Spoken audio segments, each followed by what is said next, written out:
El día que Claudia me pidió que firmara los papeles de la sociedad, yo estaba tan emocionada que no leí la letra chica. Berenice, así me llamo, y en ese momento creía que estaba construyendo un sueño con mi mejor amiga, pero ella ya estaba armando la trampa perfecta. 3 años después, sentada en el escritorio de mi propia tienda, vi cómo el banco me embargaba las cuentas porque ella había usado mi firma para pedir préstamos que yo jamás autoricé.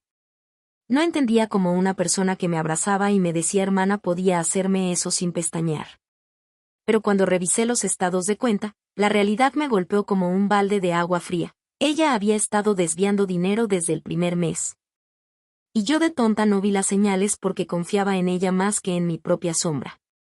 Esa noche, mientras las luces de la calle se reflejaban en los vidrios de mi local vacío, recordé todas las veces que Claudia llegaba tarde a las juntas con excusas ridículas.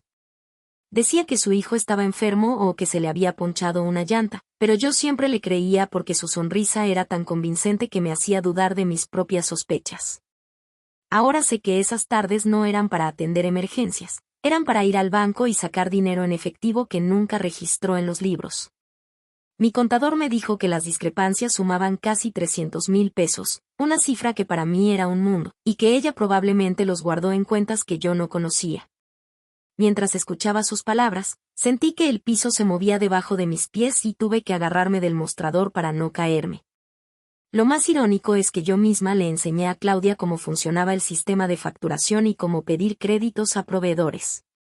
Fui tan ingenua que le di las herramientas para destruirme, y ella las usó con una precisión que solo alguien que te conoce a fondo podría tener. No fue un error ni una mala decisión de su parte, fue un plan meticuloso que ejecutó mientras yo dormía tranquila pensando que tenía una socia leal. Y cuando por fin enfrenté la verdad, supe que no podía quedarme de brazos cruzados porque ese negocio no era solo mi sustento, era el legado que mi mamá me dejó antes de morir, y Claudia lo había manchado con su codicia. Todo comenzó hace 5 años, cuando mi mamá falleció y me heredó una pequeña tienda de ropa en el centro de Guadalajara. Yo trabajaba como dependienta desde los 18, pero cuando ella se fue, tuve que aprender a administrar todo sola, y fue entonces cuando Claudia, mi vecina de toda la vida, se ofreció a ayudarme. Ella estudiaba administración de empresas y siempre tenía ideas brillantes para hacer crecer el negocio, así que acepté su ayuda con los brazos abiertos y el corazón lleno de gratitud. Al principio, ella solo venía los fines de semana a organizar el inventario y a revisar las cuentas, pero pronto se volvió indispensable y yo le propuse que se convirtiera en mi socia. No lo pensó 2 veces, y en menos de un mes ya teníamos un contrato firmado donde ella ponía su conocimiento y yo ponía el local, la clientela y el nombre de mi mamá en la fachada. Durante los primeros 2 años, la tienda creció como no imaginaba. Claudia trajo proveedores nuevos, modernizó el sistema de cobro y hasta diseñó un logotipo que se veía profesional y bonito. Yo me encargaba de la atención al cliente y de elegir las prendas, porque siempre tuve buen ojo para la moda, y juntas formábamos un equipo imparable. Las clientas nos querían, las ventas subían cada mes, y yo sentía que mi mamá me sonreía desde el cielo viendo cómo su pequeño negocio se convertía en algo grande. Hasta me atreví a pedir un préstamo al banco para ampliar el local, y Claudia me acompañó a la cita y me ayudó a llenar los formularios. Ahora pienso que ella ya estaba tomando notas de mis datos personales para usarlos después. Pero los problemas empezaron cuando Claudia comenzó a llegar tarde con excusas cada vez más vagas. Primero fue una semana, luego 2, y luego un mes entero donde solo aparecía para firmar cheques y salir corriendo. Yo le reclamaba, pero ella siempre tenía una historia triste que me desarmaba, problemas con su esposo, deudas de su hermana, una gripe que no se le quitaba. Y yo, como la tonta que siempre fui, le decía que no se preocupara, que yo cubría su turno y que su salud era lo primero. Nunca se me ocurrió revisar las cuentas bancarias porque ella era la que llevaba los números, y además, ¿quién desconfía de la persona que te ayudó a levantar tu negocio desde cero? Mi contador, un señor mayor y serio, me advirtió una vez que revisara los movimientos porque algo no cuadraba, pero yo le dije que confiaba en mi socia y que seguro era un error de sistema. Un día, una proveedora me llamó para decirme que no podía enviarme más mercancía porque tenía una deuda de más de 60,000 pesos a nombre de la tienda. Yo me quedé helada porque Claudia siempre me decía que pagábamos a tiempo, y cuando fui a revisar los libros con ella, se puso pálida y empezó a tartamudear. Me dijo que había tenido que usar ese dinero para una emergencia familiar, que su mamá se había enfermado y que no sabía cómo pedirme ayuda porque le daba vergüenza. Le creí, porque su cara de angustia parecía genuina, y hasta le presté otros 10,000 de mi bolsillo para que saldara la deuda. Pero ese fue solo el principio de un agujero negro que ella misma estaba cavando, y yo estaba tan metida en mi ceguera que no veía las señales de alarma. Mi mamá siempre decía que los socios son como los matrimonios, que hay que elegirlos con los ojos abiertos y cerrarlos después, pero yo hice todo al revés. Cerré los ojos antes de firmar, y los abrí cuando ya era demasiado tarde. Si tan solo hubiera escuchado a mi contador, o si hubiera revisado el correo del banco que llegaba todos los meses sin abrir, tal vez habría detenido a Claudia antes de que vaciara las cuentas. Pero no, yo seguía viéndola como mi hermana mayor, la que me enseñó a hacer declaraciones fiscales y a pedir créditos, la que me abrazó cuando lloré por mi mamá. Esa imagen de ella se rompió en pedazos el día que encontré los comprobantes de transferencias a una cuenta que no era de la tienda, y su nombre no estaba en ningún papel. Ahí supe que no era mi socia, era mi verdugo.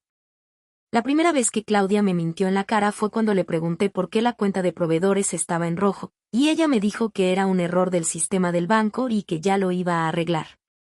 Yo le creí porque su tono de voz era tan seguro que hasta yo me sentí tonta por haber dudado, y guardé el tema en un rincón de mi mente para no volver a tocarlo.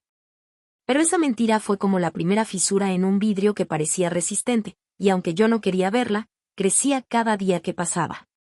Luego vinieron más excusas, que los impuestos subieron, que el proveedor cambió de precios, que el local necesitaba reparaciones que yo no había autorizado. Cada vez que le pedía explicaciones, ella me mostraba una factura o un recibo que parecía real, y yo firmaba sin leer porque confiaba en su palabra. Hasta que un viernes por la tarde, mientras ella no estaba, me puse a ordenar su escritorio y encontré un sobre con mi nombre completo escrito de su puño y letra, pero con la dirección de un banco que yo no conocía. Dentro había un estado de cuenta de una tarjeta de crédito que yo nunca había solicitado, con un límite de 100,000 pesos y un saldo de 92,000 ya gastados en compras de tiendas departamentales y viajes. Mis manos empezaron a temblar tanto que el papel se me cayó al piso, y tuve que sentarme porque sentía que las piernas no me sostenían. Llamé al banco para preguntar, y la ejecutiva me confirmó que la tarjeta estaba a mi nombre y que el contrato se había firmado con una identificación que supuestamente era mía. Pero yo nunca firmé esto, le dije con la voz entrecortada, y ella me respondió que la firma coincidía con mis datos, aunque yo sabía que era falsa porque mi letra no era tan redonda. Esa noche no pude dormir, y mientras daba vueltas en la cama, empecé a recordar todas las veces que Claudia me pidió mi credencial de elector para copiar mis datos fiscales.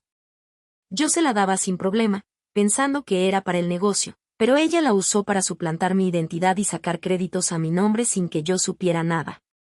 Me sentí tan estúpida que quería gritar, pero el llanto me ganó y me quedé mirando el techo con los ojos hinchados hasta el amanecer. Al día siguiente, fui a la tienda con la intención de encararla, pero ella llegó con una caja de donas y una sonrisa tan amplia que mi furia se mezcló con una tristeza profunda. Te traje tus favoritas, Berenice, me dijo, y por un segundo dudé si confrontarla o seguir fingiendo que todo estaba bien. Pero cuando vi su mano extendida ofreciéndome el dulce, supe que no podía seguir comiendo de su mano mientras ella me robaba por la otra. Claudia notó mi silencio y su sonrisa se fue desvaneciendo lentamente, como si un sexto sentido le dijera que algo andaba mal. Me preguntó qué pasaba, y yo saqué el estado de cuenta del sobre con el pulso aún tembloroso y se lo puse frente a los ojos sin decir una palabra. Ella lo miró, palideció y se mordió el labio inferior, ese gesto que hacía siempre cuando la acorralaban en una discusión. Eso es un error, déjame llamar al banco y lo arreglo, alcanzó a decir, pero yo ya no era la misma Berenice que creía en sus mentiras. Le dije que ya había llamado, y que sabía que ella había usado mis documentos para pedir ese crédito, y que además había desviado dinero de la tienda para pagar sus viajes. Su cara se descompuso por completo y por primera vez vi a Claudia sin su máscara de amiga perfecta. Solo vi a una mujer asustada que había sido descubierta, pero que aún buscaba una salida. Lo que pasó después fue peor que la mentira, porque Claudia no pidió perdón ni ofreció una explicación que sonara a remordimiento. Se puso de pie, cruzó los brazos y me dijo que si yo no hubiera sido tan ingenua, ella nunca habría podido hacer todo eso. Me echó la culpa a mí por confiar en ella, y dijo que si yo hubiera revisado las cuentas como debía, no tendría que estar enfrentándola en ese momento. O sea que es mi culpa que me hayas robado. Y le pregunté con la voz quebrada, y ella solo se encogió de hombros como si fuera un asunto menor. En ese instante sentí que algo se rompía dentro de mí, no solo la confianza, sino una parte de mi propia identidad que había construido alrededor de nuestra amistad. Claudia salió de la tienda sin mirar atrás, y yo me quedé sola entre los maniquíes y la ropa que ella me había ayudado a escoger, preguntándome si alguna vez realmente me quiso o si todo fue parte del mismo plan para sacarme todo lo que tenía. Después de la confrontación, Claudia no volvió a la tienda, pero tampoco desapareció del todo. Empecé a recibir mensajes de proveedores quejándose de que ella había hecho pedidos a mi nombre sin mi autorización, y que ahora las deudas estaban a mi cargo porque el contrato estaba firmado por Berenice, no por Claudia. Llamé a cada uno para explicarles que había sido víctima de suplantación de identidad, pero la mayoría no quería escuchar porque el dinero ya estaba gastado y ellos necesitaban cobrar. Mientras tanto, las clientas más fieles empezaron a preguntar por qué la tienda tenía menos variedad y por qué los precios habían subido, y yo tenía que inventar excusas para no contarles la verdad. Mi contador, el señor que siempre me había advertido, me ayudó a hacer un inventario de todas las deudas y descubrimos que el total superaba los 400,000 pesos, una cifra que me dejó sin aire. Claudia no solo me había robado el dinero, me había dejado enterrada en un pozo del que no veía salida fácil. Los siguientes días fueron una pesadilla de llamadas bancarias y cartas de cobranza que llegaban a mi domicilio, algunas incluso con amenazas de embargo si no pagaba en un plazo de 15 días. Mi madre, desde el cielo, parecía susurrarme que no me rindiera, pero yo sentía que el mundo se me venía encima y que Claudia había ganado porque yo no tenía ni la mitad de lo que necesitaba para cubrir las deudas. Fui a la fiscalía a poner una denuncia por suplantación de identidad y fraude, y el agente me tomó la declaración con una lentitud que me desesperaba, como si mi caso no fuera urgente. Cuando le pregunté si podían detener a Claudia, me dijo que necesitaban más pruebas y que el proceso podía tardar meses o incluso años. Salí de la fiscalía con el corazón en un puño y la sensación de que la justicia no estaba de mi lado, pero también con una certeza que no tenía antes: no iba a dejar que Claudia se saliera con la suya sin pelear. Empecé a investigar por mi cuenta, revisando cada recibo, cada correo y cada mensaje de texto que Claudia me había enviado durante los últimos 2 años. Encontré una conversación de WhatsApp donde ella le decía a su hermana que ya casi tenía suficiente dinero para comprar el departamento que siempre quiso, y que solo necesitaba un par de meses más para terminar el plan. Esa frase me heló la sangre porque entendí que yo no era un error en su vida, era un objetivo calculado desde el principio. Guardé capturas de esa conversación y las imprimí para llevarlas al abogado, junto con los estados de cuenta y las facturas falsas que ella había creado.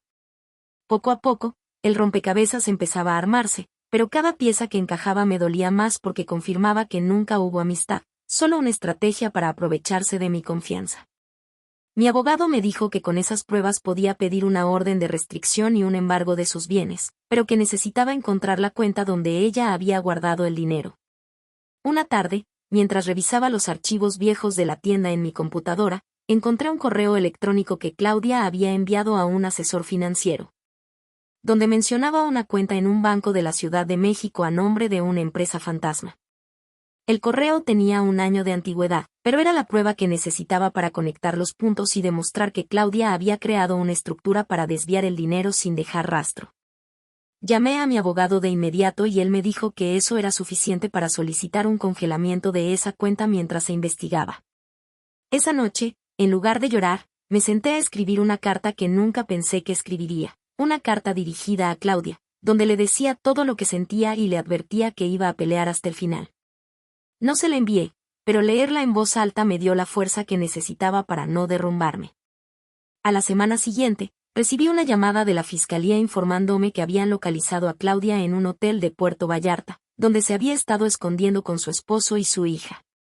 El agente me dijo que la iban a citar para declarar y que probablemente enfrentaría cargos penales por fraude y suplantación de identidad, pero que necesitaban mi presencia para ratificar la denuncia. Cuando colgué, sentí una mezcla de alivio y miedo porque sabía que verla cara a cara iba a ser un momento muy difícil, pero también sabía que era necesario para cerrar este capítulo. Fui a la fiscalía al día siguiente con mi carpeta llena de pruebas y mi vestido negro, el mismo que usaba los días importantes, y mientras esperaba en la sala, mi corazón latía tan fuerte que podía escucharlo en mis oídos. Claudia entró con su abogado, con el cabello recogido y una expresión seria, pero cuando me vio, sus ojos se llenaron de odio, no de culpa. La declaración de Claudia fue un espectáculo de mentiras y contradicciones, donde ella insistió en que yo le había dado permiso para usar mis datos y que todo lo hizo con mi autorización verbal. El agente le preguntó por qué no tenía ningún documento firmado donde yo autorizara esos préstamos, y ella tartamudeó y dijo que no se acordaba, que tal vez lo había perdido en una mudanza. En ese momento, yo saqué el correo electrónico que encontré en la computadora y se lo mostré al agente, explicando que Claudia había creado una empresa fantasma para ocultar el dinero robado. La cara de Claudia cambió por completo, y por primera vez la vi con miedo real, como si se diera cuenta de que el juego se había acabado. Su abogado pidió un receso para consultar el caso, y mientras salían, Claudia me lanzó una mirada que decía esto no termina aquí. Pero yo ya no le temía, porque tenía las pruebas y la verdad de mi lado, y eso era más fuerte que cualquier amenaza. Lo que más me dolió de toda esta historia no fue perder el dinero, sino darme cuenta de que Claudia nunca fue mi amiga, solo una actriz que interpretó el papel de hermana durante años.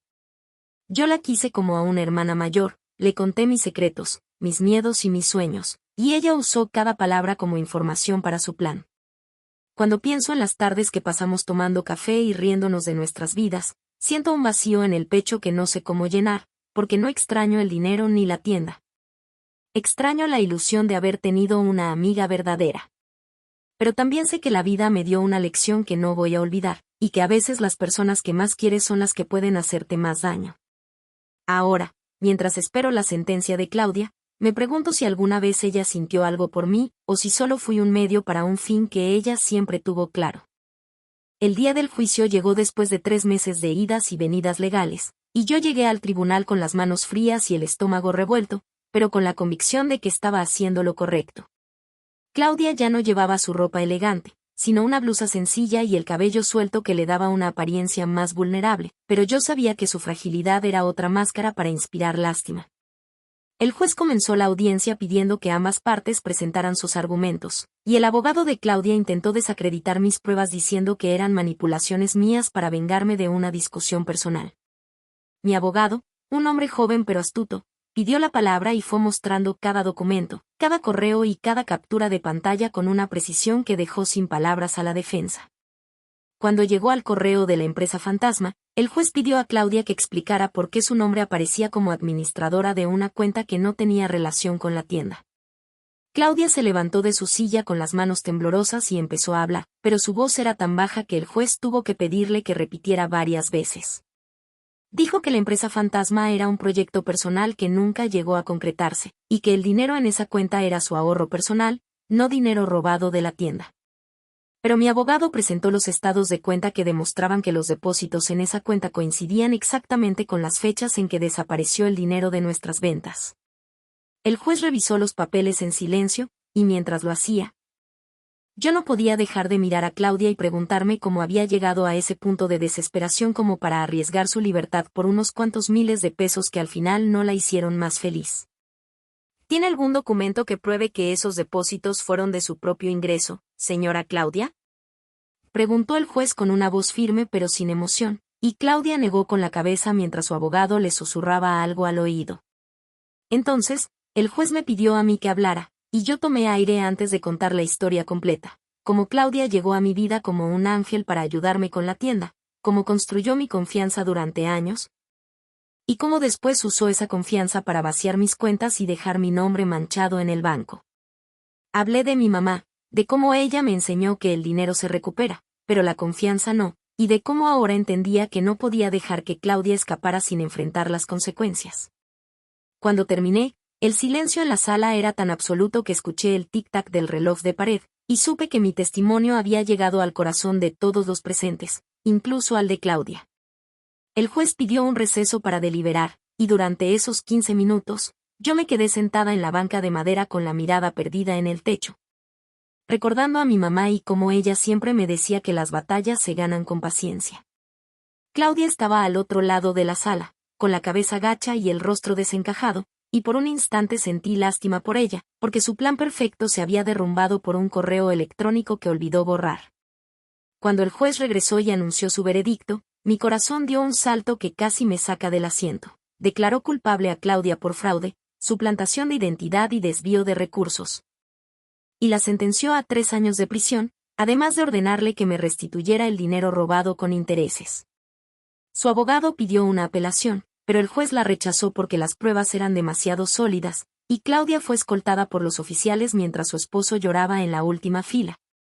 El único que todavía creía en su inocencia. Salí del tribunal con una mezcla de alivio y vacío, porque aunque había ganado la batalla legal, la pérdida de una amistad que creí genuina seguía doliendo como una herida abierta.